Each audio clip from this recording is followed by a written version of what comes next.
Imaginez un monde où la terre valait son pesant d'or, un monde où chaque centimètre carré était précieux et où l'océan n'était pas une mer paisible, mais une force redoutable et imprévisible.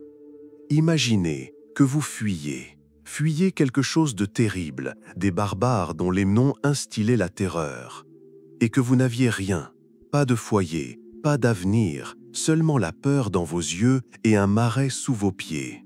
C'est ainsi que, il y a près de 1500 ans, l'histoire de Venise commença. Non pas avec la grandeur et la richesse, mais avec le désespoir et la quête du salut. Vers 420 après Jésus-Christ, les Hunes arrivèrent sur la péninsule des Apennins. Menés par Attila, ils semaient la mort et la destruction, incendiant les villes et réduisant leurs habitants en esclavage. Pour beaucoup, le seul salut était la fuite.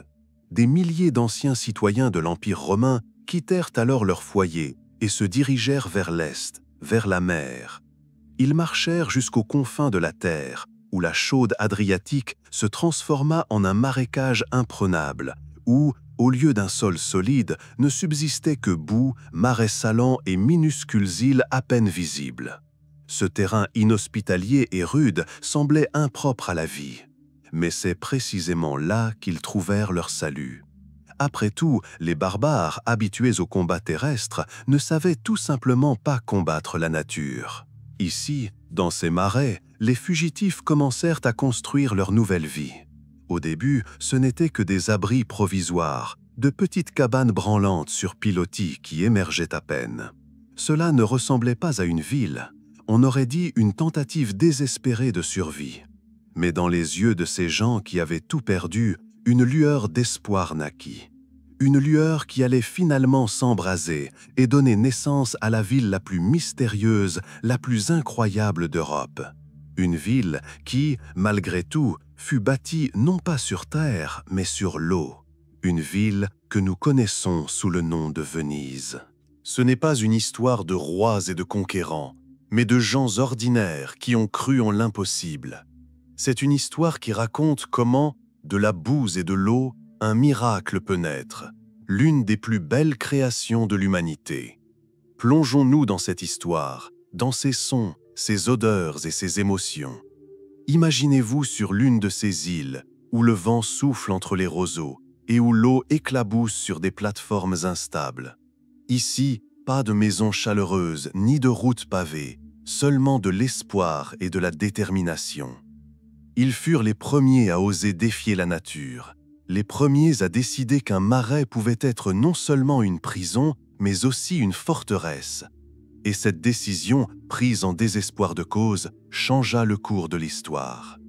Ils ignoraient que leurs enfants et petits-enfants vivraient dans une ville qui deviendrait la capitale commerciale du monde, un centre d'art et de beauté. Ils voulaient simplement survivre. Et pour réaliser ce rêve, ils durent trouver comment construire non pas un simple village, mais une véritable ville qui s'élèverait au-dessus de l'eau. Et ce n'était que le premier chapitre de leur incroyable histoire. Ils furent contraints d'acquérir de nouvelles compétences qui n'auraient jamais été utiles en ville. Ils apprirent à pêcher, à tisser des filets, à construire des bateaux.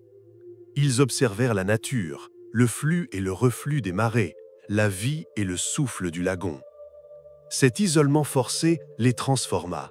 Il les rendit résilients, inventifs et, surtout, solidaires. C'est ici, dans la boue et l'humidité, loin de la civilisation, qu'ils commencèrent peu à peu à se transformer en ce que nous appelons aujourd'hui les Vénitiens. Des Romains, ils héritèrent le goût de l'ordre et le sens de la construction, et de la lagune, la force, la souplesse et une ingéniosité incroyable. Ils ne se sentaient plus comme des fugitifs, ils devinrent les maîtres de leur nouvelle terre, pourtant faite d'eau. Ils comprirent que pour survivre ici, il leur fallait faire plus que construire une maison. Ils devaient bâtir un monde entier qui reposerait sur 3 piliers, la foi en eux-mêmes, l'unité et l'eau, qui deviendrait leur principale défense. Et cette prise de conscience devint le point de départ de l'un des plus grands miracles de l'histoire humaine. Ils commencèrent modestement, avec des huttes primitives qu'ils construisèrent à même le sol marécageux, en plaçant des branches et des pierres sous les murs. Mais les inondations printanières et les tempêtes hivernales détruisèrent rapidement ces abris misérables. Les îles furent submergées et les maisons furent tout simplement emportées. Chaque année, il fallait tout reconstruire. C'était un cercle vicieux de désespoir, et beaucoup étaient prêts à abandonner. Mais parmi eux, certains refusaient d'accepter leur sort. Ceux qui voyaient l'eau non pas comme un ennemi, mais comme un fondement. Ils remarquèrent une chose étonnante. Des pieux en bois enfoncés dans le limon devinrent incroyablement solides. Cela se produisait parce que le limon manquait d'oxygène et que le bois ne pourrissait tout simplement pas. Il se transforma en pierre. C'est alors qu'une idée aussi folle que folle naquit dans leur esprit. Et si l'on construisait une ville non pas sur terre, mais sur l'eau? Et si la ville entière reposait sur une immense forêt à l'abri des regards? L'idée semblait impensable. Construire une ville qui s'élèverait au-dessus des marais, soutenue par des millions de pieux en bois. Cela nécessiterait des efforts surhumains, d'énormes quantités de bois et surtout la foi qu'une telle chose était possible. C'est à ce moment-là que les réfugiés ont cessé d'être de simples fugitifs. Ils sont devenus des bâtisseurs. Ils ont cessé de simplement survivre et ont commencé à créer. Non seulement un nouveau foyer, mais une nouvelle civilisation qui défierait la nature elle-même. Et ce rêve, cette idée folle, est devenue la première et la plus importante pierre angulaire de la future cité majestueuse. Pendant des années, les premiers colons se sont battus avec la lagune. Ils ont construit et l'eau a détruit. Il semblait que la terre ne voulait pas les accueillir et le marais refusait de devenir leur foyer. Mais à un moment donné, au milieu du désespoir, ils ont fait une observation qui a changé leur destin à jamais. Ils ont remarqué que les poteaux de bois qu'ils avaient enfoncés dans le fond ne pourrissaient pas. Contrairement aux bois qui gisaient à la surface ou étaient enfouis dans le sol, les poteaux, complètement enfouis dans la boue et l'eau, restaient solides. Ce fut une découverte majeure. Elle ne résultait ni d'une recherche scientifique, ni d'une expérience complexe. Il s'agissait d'une simple observation réalisée dans des conditions de survie. Les Vénitiens comprirent que l'oxygène était nécessaire à la décomposition et qu'ils n'en avaient pratiquement pas dans le limon dense de la lagune adriatique. De plus, l'eau de mer, saturée de sels et de minéraux, imprégna progressivement le bois, le transformant en une sorte de pierre. Ce processus, semblable à la pétrification, rendit le bois incroyablement résistant, capable de supporter un poids énorme.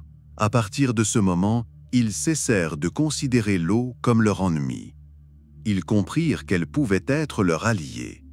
Le marais, qui leur avait auparavant semblé une malédiction, était désormais perçu comme une fondation fiable et éternelle. Ils imaginèrent le concept de « ville-fondation ». Ce n'était pas une simple idée, c'était une nouvelle philosophie de construction. Au lieu d'essayer d'assécher le marais, ils décidèrent d'exploiter ses propriétés.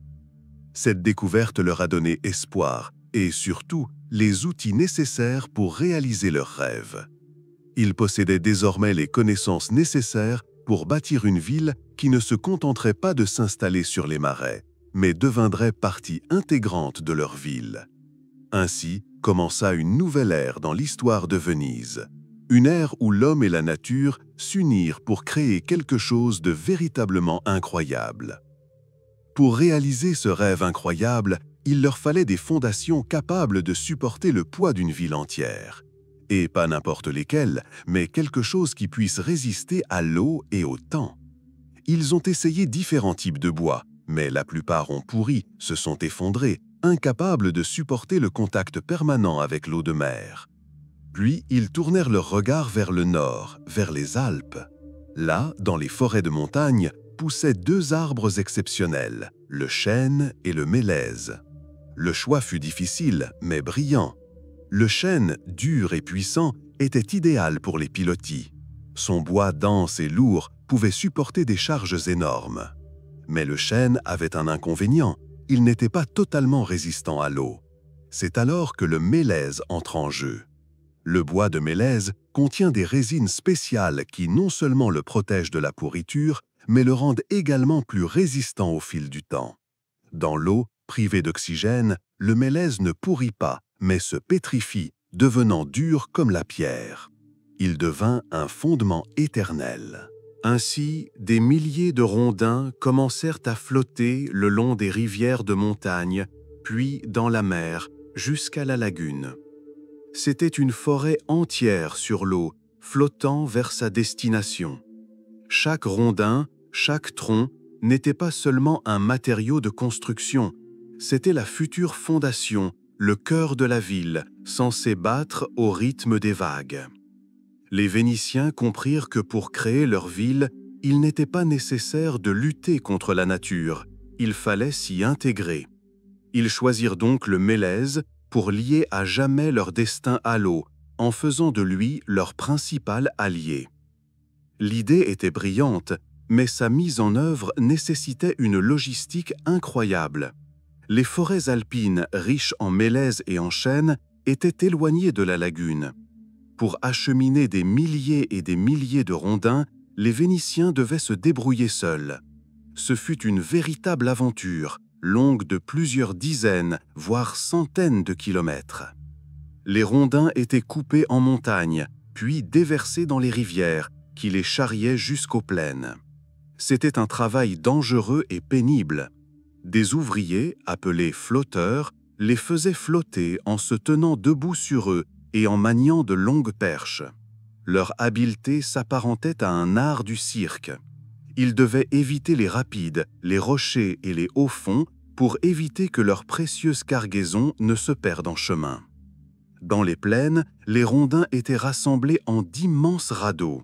Ces radeaux étaient si massifs qu'on pouvait marcher dessus comme sur terre.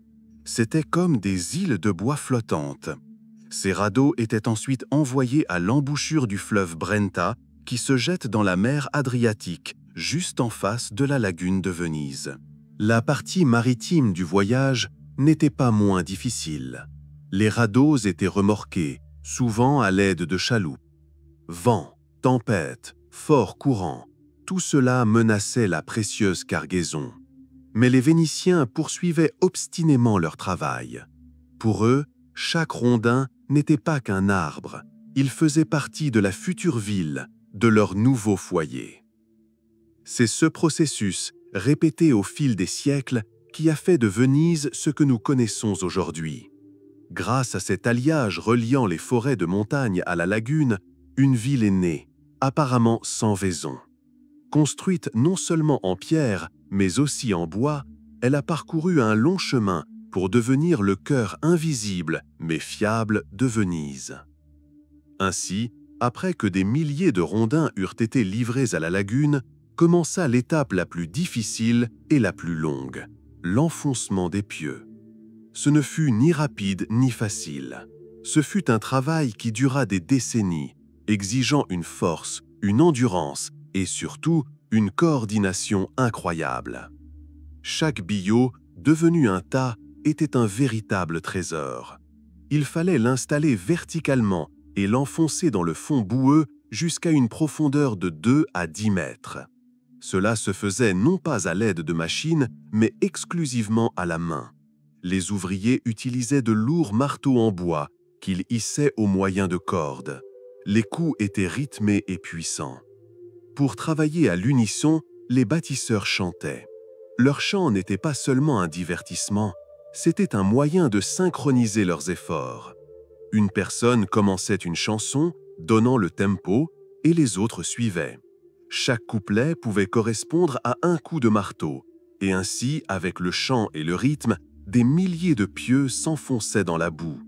Le travail était terriblement dur, mais il était chargé de sens et d'esprit collectif. Chaque coup les rapprochait de la création d'une ville. Tout ce processus était invisible aux yeux du commun des mortels. Il était caché sous l'eau, dans la boue, où le bois se pétrifiait peu à peu, devenant plus résistant que n'importe quelle pierre.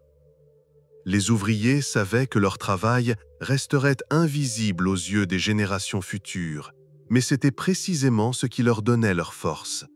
Ils ne construisaient pas seulement des maisons, ils construisaient l'éternité. Chaque coup de marteau était un coup de désespoir, confirmant leur conviction que leur ville résisterait à jamais. Selon la légende, environ 1 million de ces pieux auraient été nécessaires pour la seule île du Rialto.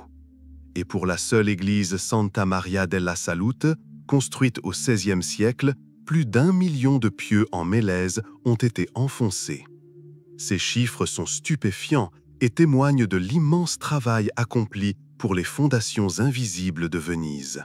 Le travail manuel était à la base de la construction, mais même à cette époque reculée, on cherchait à simplifier le travail. Ainsi, les premiers mécanismes simples apparurent pour enfoncer des pieux dans les fonds boueux. Bien sûr, il ne s'agissait pas de fonceuses modernes, mais plutôt d'inventions ingénieuses par leur simplicité. L'une de ces machines était un grand marteau en bois, soulevé à l'aide de treuils et de cordes.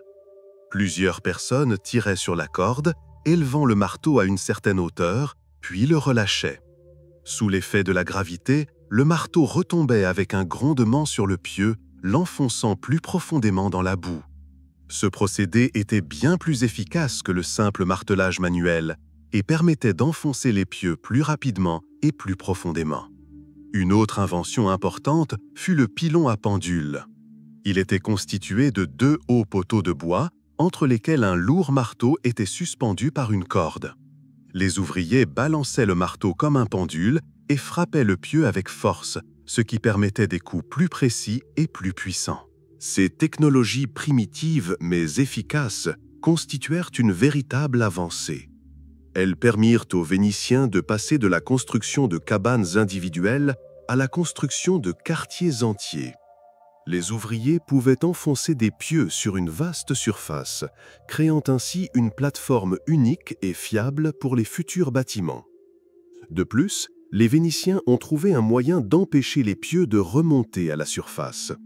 Ils ont utilisé des anneaux de bois spéciaux fixés sur les pieux pour les empêcher de se fendre lorsqu'ils sont frappés. Cela leur a permis de les enfoncer encore plus profondément et plus solidement.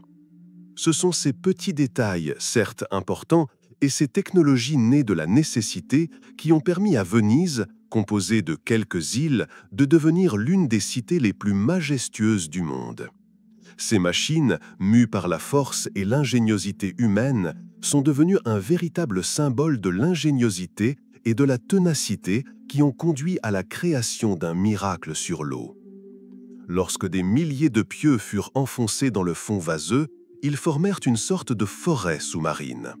Cette forêt de bois, devenue avec le temps aussi dure que la pierre, ne pouvait pas encore servir de fondation fiable au bâtiment. L'étape suivante de cet incroyable processus d'ingénierie consistait à créer une plateforme solide au-dessus des pieux. Une fois les pieux enfoncés à la profondeur souhaitée, leur sommet était coupé au même niveau, juste sous la surface de l'eau. Cette immense toile de bois était ensuite recouverte d'une épaisse couche de pierre. Cette couche était constituée de grandes dalles de pierre serrées les unes contre les autres.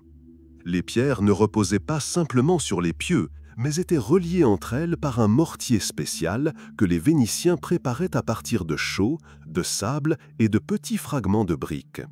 Ce mortier était si résistant qu'il se transforma au fil du temps en une dalle monolithique et imperméable. La plateforme en pierre jouait simultanément plusieurs rôles importants. Premièrement, elle répartissait uniformément le poids des futurs bâtiments sur toute la surface des pieux, empêchant ainsi l'affaissement de certaines sections. Deuxièmement, elle constituait une étanchéité fiable, protégeant les fondations en bois de l'exposition à l'air. Sans oxygène, le bois ne pourrissait pas et restait en parfait état pendant des siècles. Cette méthode de construction était révolutionnaire. Elle permettait de construire sur les marais comme sur un terrain solide. Les Vénitiens ne se contentaient pas de construire des murs, ils créaient une île artificielle sur laquelle bâtir une ville entière. Cette dalle de pierre, invisible à l'œil nu, devint le véritable cœur de chaque édifice vénitien, sa fondation solide qui fonde toute la grandeur de la ville. Nous admirons les façades des palais, naviguons le long des canaux en gondole et flânons dans les ruelles. Mais le plus incroyable miracle de Venise est toujours resté caché à nos yeux. Sous chaque maison, sous chaque pont, sous chaque place, se cache une véritable forêt sous-marine. Des millions de pieux en bois sur lesquels repose la ville entière. Voici la ville fantôme, la partie invisible de Venise. Enfouis dans la boue, sans oxygène, les tas de mélèzes et de chênes ne pourrissent pas. Au contraire, ils s'imprègnent des minéraux de l'eau de mer et deviennent incroyablement durs. Ce processus prend des décennies, mais le bois finit par se transformer en pierre. Ces fondations sous-marines, invisibles à l'œil nu, sont bien plus solides que n'importe quelle structure en béton moderne. C'est cette ville fantôme qui sauve Venise de l'affaissement. Certes, la ville s'enfonce lentement mais sûrement, mais de manière très régulière. Chaque maison, chaque église, chaque colonne repose sur ses propres fondations éternelles. Sans cette forêt invisible de rondins, Venise serait tout simplement noyée dans les marais quelques années après le début des travaux. Et ce savoir confère à la ville une magie particulière. Après tout, lorsque nous contemplons la majestueuse cathédrale Saint-Marc, nous ne voyons pas que sous elle se trouvent des centaines de pieux enfoncés il y a 1000 ans. Lorsque nous traversons un pont, nous ne pensons pas qu'il est soutenu par d'anciens troncs d'arbres, autrefois ramenés des montagnes et enfoncés à la main dans le sol. La ville fantôme n'est pas seulement une fondation, c'est un symbole de la foi et de la volonté des premiers Vénitiens. C'est un rappel éternel que les fondations les plus importantes et les plus fiables restent toujours cachées. Lorsque la plateforme de pierre solide fut prête, les Vénitiens se sont trouvés confrontés au problème suivant. Comment organiser l'espace? Après tout, une ville construite sur plusieurs îles distinctes ne pouvait exister sans connexions entre elles. Au lieu des rues habituelles, ils ont créé un système unique qui a façonné l'apparence de Venise. Au début, les canaux étaient que des chenaux naturels entre des îles marécageuses. Mais à mesure que la ville s'agrandissait, les habitants commencèrent à les approfondir, à les élargir et à consolider leurs berges. Ils utilisèrent le même principe que pour les fondations des bâtiments. Ils enfonçaient des pieux et les renforçaient avec des pierres. Ainsi, les canaux devinrent non seulement des voies navigables, mais de véritables routes permettant de circuler. Le plus large et le plus important d'entre eux, le Grand Canal, devint la principale artère de circulation de la ville. Ils étaient architectes non seulement des bâtiments, mais aussi de l'eau. Chaque canal, chaque rue, chaque petit pont, tout cela constituait un labyrinthe unique et complexe. Les passages étroits entre les maisons, que nous appelons cales, étaient destinés aux piétons, mais l'essentiel de la vie se faisait par l'eau. Matériaux de construction, produits et marchandises en provenance de pays lointains étaient transportés par les canaux. Les gondoles, qui devinrent plus tard le symbole de Venise, n'étaient pas seulement un divertissement pour les touristes, mais le principal moyen de transport. Leur forme particulière, permettant une manœuvre aisée dans les canaux étroits, était pensée dans les moindres détails.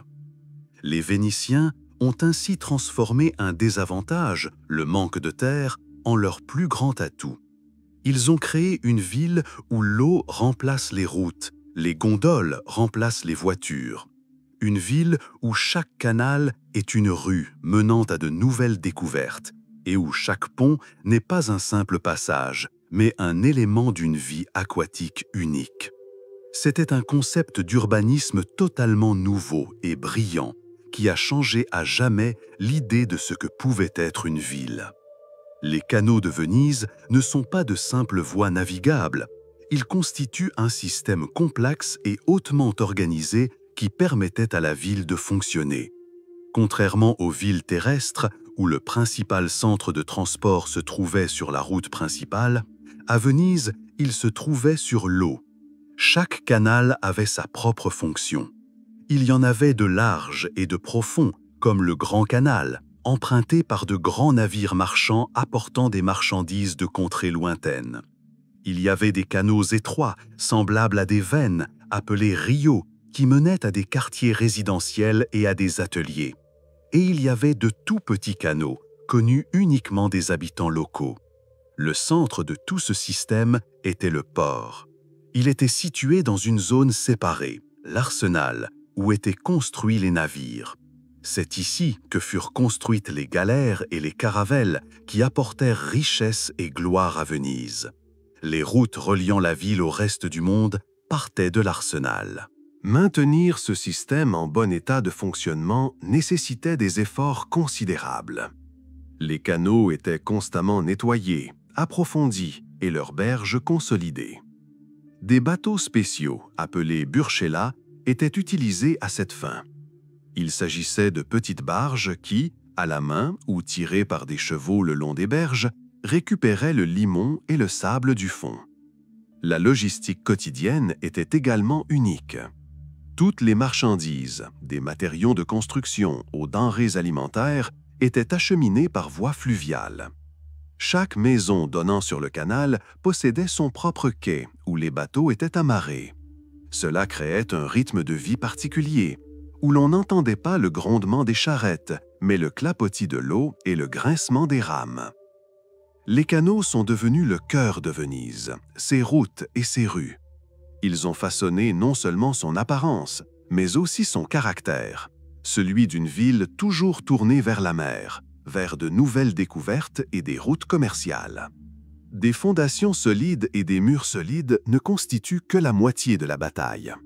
Pour qu'une ville devienne un foyer, il fallait qu'elle soit animée. À l'origine, les maisons des premiers Vénitiens étaient des bâtiments modestes et fonctionnels. Il s'agissait d'édifices de 2 ou 3 étages, avec une boutique ou un atelier au rez-de-chaussée et des pièces d'habitation à l'étage.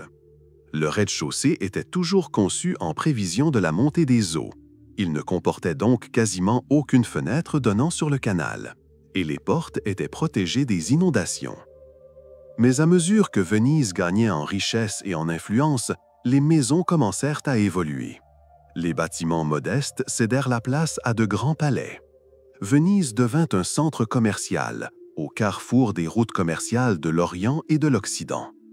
Les marchands fabuleusement riches grâce au commerce des épices et de la soie cherchaient à étaler leurs richesses. Ainsi naquit l'architecture vénitienne unique, mélange de styles byzantin, gothique et Renaissance. Les palais vénitiens se distinguaient par un élément architectural particulier, une loggia, ou galerie ouverte au 2e étage, d'où l'on pouvait admirer le canal. Ces loggias devinrent la carte de visite de la ville.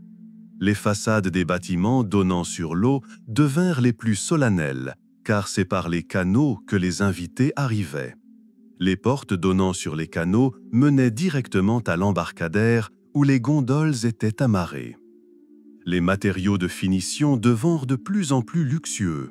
Les façades étaient ornées de pierres blanches d'Istrie et les fenêtres de fines sculptures et de verres colorés. Les cours, petites mais accueillantes, étaient agrémentées de puits-citernes récupérant l'eau de pluie. Chaque palais était une sorte de forteresse et en même temps une œuvre d'art magnifique et aérienne s'élevant au-dessus de l'eau. Ainsi, de petites cabanes nichées dans les marais, une ville s'est développée, pleine de luxe et de beauté. Et cette histoire de transformation, des fugitifs désespérés aux marchands les plus riches, se reflète dans chaque pierre et chaque fenêtre de Venise. Lorsque la construction émergea des eaux et que la Seine commença à apparaître, les Vénitiens se trouvèrent confrontés à un nouveau défi. Il n'y avait ni pierre de construction, ni argile adaptée à la fabrication de briques sur les îles. Tous les matériaux devaient être apportés de quelque part, ce qui donna naissance à une autre chaîne logistique incroyable. Le principal matériau de construction était la pierre d'Istrie. Elle était extraite des carrières de la péninsule d'Istrie, située de l'autre côté de la mer Adriatique. La pierre d'Istrie n'était pas seulement belle, elle était incroyablement durable et surtout résistante à l'eau salée. Elle était utilisée pour le revêtement des étages inférieurs, constamment en contact avec l'eau, pour la construction des quais et des ponts. Livrée par bateau, elle devint le visage de Venise, sa partie visible. Les Vénitiens utilisaient des briques pour construire les murs, mais elles furent également importées, principalement en raison des hautes montagnes qui séparaient la lagune du reste de l'Italie. Les briques étaient légères et résistantes, et leur chaude teinte rougeâtre conférait une atmosphère chaleureuse à la ville. Le mortier était également un élément important. Les Vénitiens utilisaient un mélange spécial de chaux, de sable et de tessons de céramique ancienne concassés, résistant à l'humidité et gagnant en solidité avec le temps. Progressivement, une ville s'est développée à partir de ces matériaux importés. Maisons et palais ont été construits sur des fondations solides, leurs façades donnant sur les canaux devenant les principales. Les architectes vénitiens ont dû tenir compte des particularités du lieu, l'absence de sol, l'humidité constante, le besoin de structures légères mais robustes. C'est ainsi qu'est née une architecture unique, où chaque élément, des fines colonnes aux balcons sculptés, a été pensé pour la vie sur l'eau. Tout cela a créé un monde spécial au-dessus de l'eau, où chaque pierre et chaque brique était le témoin de l'incroyable pouvoir de la volonté humaine capable de créer une ville de rêve à partir de rien. Venise était une ville carrefour où l'Orient et l'Occident se rencontraient. Cette position géographique unique se reflétait dans son architecture. Les premiers grands palais et églises apparus dans la ville étaient fortement influencés par le style byzantin. L'influence byzantine s'est propagée à Venise grâce aux navires marchands. Les marchands de retour de Constantinople apportaient non seulement des marchandises, mais aussi des idées. Ainsi, les façades des bâtiments étaient ornées d'arcs, de mosaïques et de fines sculptures en pierre, rappelant le luxe impérial. L'un des exemples les plus frappants de ce style est la cathédrale Saint-Marc, dont l'apparence et la décoration intérieure rappellent les basiliques byzantines. Ces mosaïques et ces dômes dorés sont devenus un symbole de la richesse et de la puissance de Venise. Au fil du temps, au XIIIe et XIVe siècle, le gothique a remplacé les formes byzantines. Mais ce n'était pas le gothique lourd et sombre qui était édifié en Europe du Nord. Le gothique vénitien était léger, aérien et gracieux. Il s'adaptait aux conditions locales, où tout devait être léger et stable. Les fenêtres s'agrandissaient, les façades s'allégeaient, les balcons et les colonnes s'affinaient et se sculptaient, évoquant la dentelle. Les architectes vénitiens ont su combiner ces styles avec brio. Ils ont emprunté au gothique ses lignes verticales, ses arcs drisés et ses décorations ajourées, et au style byzantin, sa symétrie et la richesse de ses ornements. Ainsi est né le style gothique vénitien unique, qui étonne encore aujourd'hui par sa beauté et sa singularité. L'exemple le plus frappant de ce style est le Palais des Doges, avec ses arcades légères, presque en apesanteur, qui semblaient flotter au-dessus de l'eau. Dans chaque palais, dans chaque église de Venise, on peut observer cette histoire de métissage culturel. Venise n'a pas copié, mais créé. Elle a puisé le meilleur de différents mondes et l'a transformé en quelque chose d'unique, d'éternel.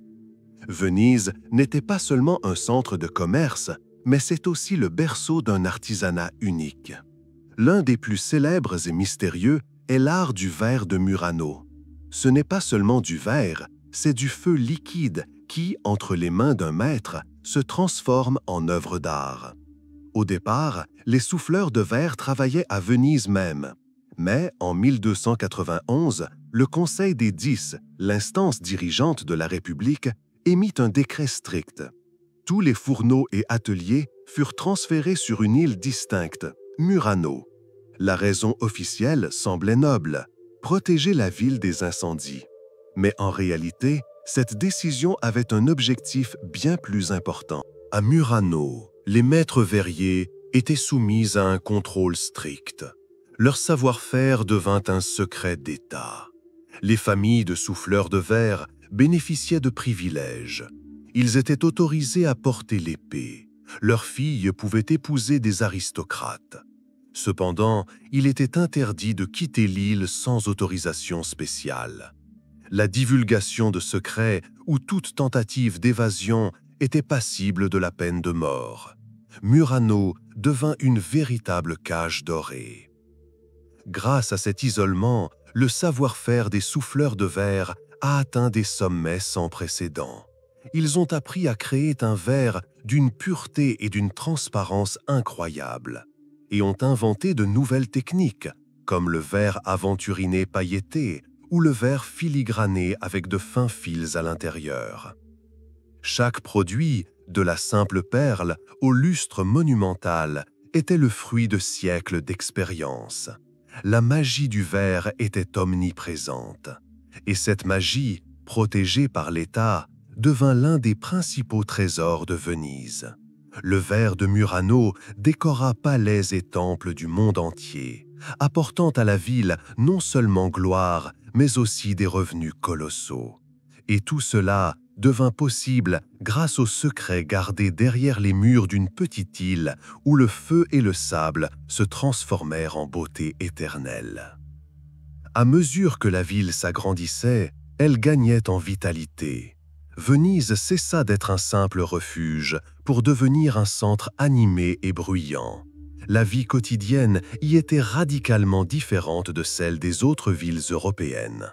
Sa principale caractéristique était son lien inextricable avec l'eau. Au matin, la ville s'éveillait aux cris des gondoliers déjà affairés et au grincement des rames. Des bateaux transportant des laitiers, des vendeurs de poissons et de légumes, des porteurs de pain naviguaient le long des canaux. Le commerce se déroulait au bord de l'eau et les acheteurs débarquaient sur de petites jetées près de leurs maisons.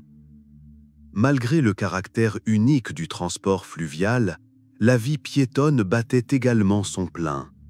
Les rues, ou cales, étaient étroites et sinueuses, menant souvent à une impasse ou à une petite place, un campo. Ces campos étaient le cœur des quartiers. C'est là que se trouvaient les puits où l'on venait chercher de l'eau, que les enfants jouaient, qu'on commerçait et qu'on se rencontrait. Le campo le plus célèbre, bien sûr, était la place Saint-Marc, principal centre de la vie politique et sociale. Mais même les plus petites cours dégageaient une atmosphère unique. La vie à Venise était rythmée par des sons. Le tintement des cloches de dizaines d'églises, le brouhaha du marché du Rialto, les voix des vendeurs ambulants, les rires des tavernes. Contrairement à d'autres villes, on n'entendait ni cliquetis de sabots, ni grondement de charrettes. Tout se déroulait silencieusement, sans à-coups. La ville respirait et vivait à son rythme propre. Le rythme de l'eau qui lavait les pierres et celui des gens qui apprenaient à vivre en parfaite harmonie avec cet élément. Chaque jour à Venise était une petite aventure où, au détour d'une ruelle ou d'un canal, se révélait quelque chose de nouveau et d'inconnu. Et ce sentiment de mystère et de découverte qui habite encore cette ville aujourd'hui est né à cette époque, au tout début de son histoire. Pour réunir les îles dispersées en une seule cité, les Vénitiens durent devenir de grands bâtisseurs de ponts. Contrairement à d'autres villes où les ponts étaient rares, ici ils devinrent partie intégrante de la vie quotidienne. Au début, ce n'étaient que de simples plateformes en bois sans garde-corps, reliant les deux rives. Mais au fil du temps, ils devinrent de véritables œuvres d'art. Les premiers ponts de pierre apparurent à Venise dès le XIIe siècle. Le plus célèbre, bien sûr, était le pont du Rialto. Sa construction s'étendit sur plusieurs siècles et représenta un véritable défi pour les ingénieurs. Le pont s'effondra 3 fois jusqu'à la construction de celui que nous voyons aujourd'hui à la fin du XVIe siècle. Le pont du Rialto n'est pas seulement un passage piéton, c'est une rue à part entière, jalonnée de boutiques et d'étals où l'on pouvait acheter de tout, des épices aux bijoux précieux. Chaque pont de Venise est unique.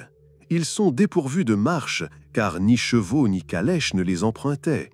Étroits, souvent dépourvus de rampes, ils créaient une impression de légèreté et de légèreté. Le pont des Soupirs, reliant le palais des Doges à la prison, est devenu un symbole de romantisme et de tristesse. Mais pour les prisonniers, c'était leur dernier aperçu de liberté avant que leur vie ne bascule à jamais. Outre les grands ponts, la ville possédait tout un réseau de petits passages reliant maisons et cours. C'étaient des chemins secrets, connus seulement des habitants, qui permettaient de circuler en ville sans être encombrés par les rues principales. Ces ponts, étroits et souvent cachés, créaient l'impression d'un labyrinthe où chaque tournant menait à de nouvelles découvertes. Ainsi, les ponts ne sont plus seulement devenus un élément architectural, mais un symbole d'unité reliant les différentes parties de la ville. Ils ont transformé Venise en un organisme unique où chaque île était reliée à la suivante et où chaque pas était un petit voyage sur l'eau. Située au milieu d'une lagune, Venise était particulièrement protégée par la nature elle-même. Son terrain marécageux, ses eaux peu profondes et ses canaux enchevêtrés la rendaient quasiment imprenable aux armées terrestres et aux grands navires. Aucune armée ne pouvait approcher de ses remparts, et une flotte ennemie pouvait facilement s'échouer ou se perdre dans le labyrinthe de canaux. Cette défense naturelle devint le principal allié de Venise tout au long de son histoire. Cependant, la protection naturelle n'était pas la seule. Les Vénitiens, comme nul autre, comprenaient l'importance de la puissance maritime. Ils construisirent une puissante flotte qui non seulement contrôlait les routes commerciaux, mais protégeait également la ville des pirates et des flottes ennemies. Le cœur de cette puissance était l'Arsenal, un gigantesque complexe naval où des dizaines de navires pouvaient être construits simultanément. Son efficacité était telle que, selon la légende, les Vénitiens pouvaient lancer un nouveau navire en une seule journée. Venise construisit également des fortifications artificielles. Des structures défensives furent érigées autour de la ville et des forteresses se dressèrent aux entrées de la lagune, empêchant l'entrée des navires ennemis. Le système de fortification fut pensé dans les moindres détails: tours de guet, feux de signalisation, chaînes bloquant les canaux. Tout cela transforma la ville en une forteresse imprenable. Mais la plus grande défense de Venise ne résidait ni dans ses armes ni dans ses remparts. C'était son incroyable résilience et son ingéniosité. Ses habitants apprirent à vivre en harmonie avec l'eau, la transformant d'obstacles en boucliers. Et tandis que d'autres cités tombaient aux mains des barbares et des conquérants, Venise résista, protégée par sa situation géographique, sa marine et surtout sa conviction inébranlable que même l'endroit le plus hostile peut devenir le refuge le plus sûr. L'histoire de Venise est celle d'un miracle né du désespoir, où l'eau n'est plus devenue un obstacle, mais un fondement. Mais qu'advient-il de ce miracle aujourd'hui? Pendant des siècles, la ville a résisté avec succès à ses ennemis et aux éléments. Mais elle est aujourd'hui confrontée à de nouveaux défis. Le principal d'entre eux est l'aqua alta, ou hautes eaux. En raison du réchauffement climatique et de la montée du niveau de la mer, la ville est de plus en plus touchée par les inondations. Les Vénitiens, qui ont vécu en harmonie avec l'eau pendant des siècles, sont désormais contraints de la combattre. Des projets de protection, comme le système de barrière Mose, tentent de sauver la ville. Mais le débat sur leur efficacité et leur coût se poursuit. C'est un combat dans lequel l'homme tente une fois de plus d'affronter la nature, mais cette fois avec de nouvelles forces encore mal comprises. Un autre problème est le tourisme. Venise accueille plus de 30 millions de visiteurs chaque année, soit bien plus que sa propre population. Ce flux détruit la ville. Les rues étroites ne peuvent supporter un tel flux, et les canaux ne peuvent supporter les immenses paquebots de croisière. La ville, construite pour une vie tranquille et mesurée au fil de l'eau, n'était pas préparée à un tel afflux. Les habitants quittent la ville, laissant la place aux hôtels et aux boutiques de souvenirs. Venise est aujourd'hui une ville musée, une ville monument. Mais elle vit, respire et conserve son charme. Sous ses rues subsiste cette même forêt sous-marine de pieux enfoncés il y a 1000 ans. Elle abrite toujours la ville, nous rappelant la puissance de l'esprit humain, capable de créer quelque chose d'éternel. Et la leçon la plus importante que nous enseigne Venise n'est peut-être pas sa beauté ou sa richesse, mais sa fragilité. Elle nous rappelle que même les plus grandes créations peuvent disparaître si on ne les entretient pas. Son histoire n'est pas seulement celle d'un triomphe, mais aussi d'une lutte constante, celle d'une beauté qui peut disparaître si l'on oublie le prix de sa création.